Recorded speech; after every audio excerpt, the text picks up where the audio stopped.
नमस्कार, मैं doctor Madhukar Gupta, MCH urologist and andrologist, Agra kidney and andrology centre, church road, Agra में consultant urologist हूँ और आज हम बात करेंगे बिनाइन प्रोस्टेट हाइपरप्लेजिया के बारे में। What is benign prostate hyperplasia?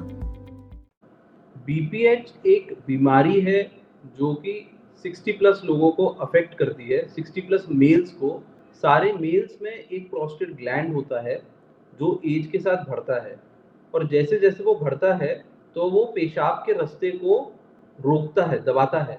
उसकी वजह से पेशाब की दिक्कत 60 प्लस लोगों में बहुत कॉमनली पाई जाती है। What are the common symptoms associated with this disorder?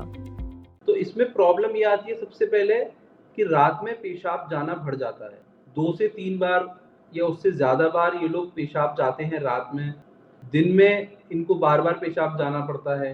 पेशाब जाने की अर्जेंसी भी बढ़ जाती है और एक पॉइंट ये आता है कि ये पेशाब रोक भी नहीं पाते। बाथरूम जाने तक भी इनको पेशाब इतना अर्जेंट आता है कि ये बाथरूम जाने से पहले इनके कपड़ों में थोड़ा-सा लीकेज हो जाता है। फिर दूसरा, जब ये दिक्कत बढ़ती जाती है तो पेशाब की और दिक्कत चालू हो जाती है। पेशाब की धार पतली हो जाती है, पेशाब बूंद-बूंद करके आता है, पेशाब खुल के नहीं आता है, पेशाब करने के बाद भी लगता है कि अंदर कुछ रह गया, रुकावट के साथ पेशाब होती है। ये सब सिम्पटम्स हैं जो कि बिनाइन प्रोस्टेट हाइपरप्लेजिया यानी कि बीपीएच के मरीजों में होते हैं।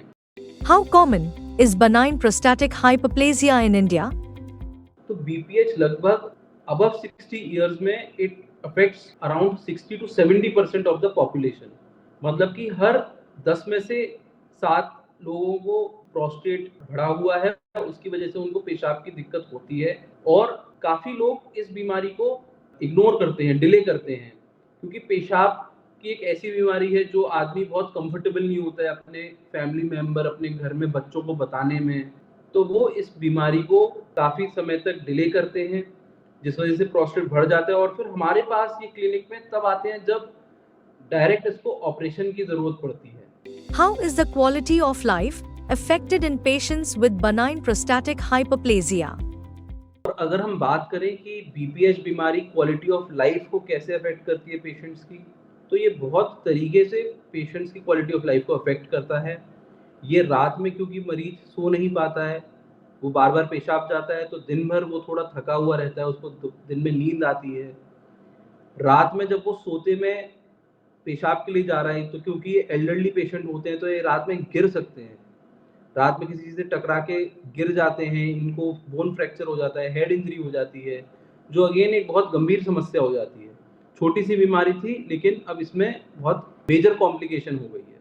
दूसरी एक क्वालिटी ऑफ लाइफ ये अफ़ेक्ट करता है, क्योंकि अर्जेंट इसमें पेशाब महसूस होता है, तो कोई भी पेशेंट इसमें सोशल गैदरिंग अवॉइड करता है, कहीं बाहर जाना, क्योंकि इनको पेशाब का कंट्रोल चला जाता है, पेशाब लीक होता है, कपड़ों में निकल जाता है, तो ये कोई भी सोशल फंक्शंस में नहीं जा पाते हैं।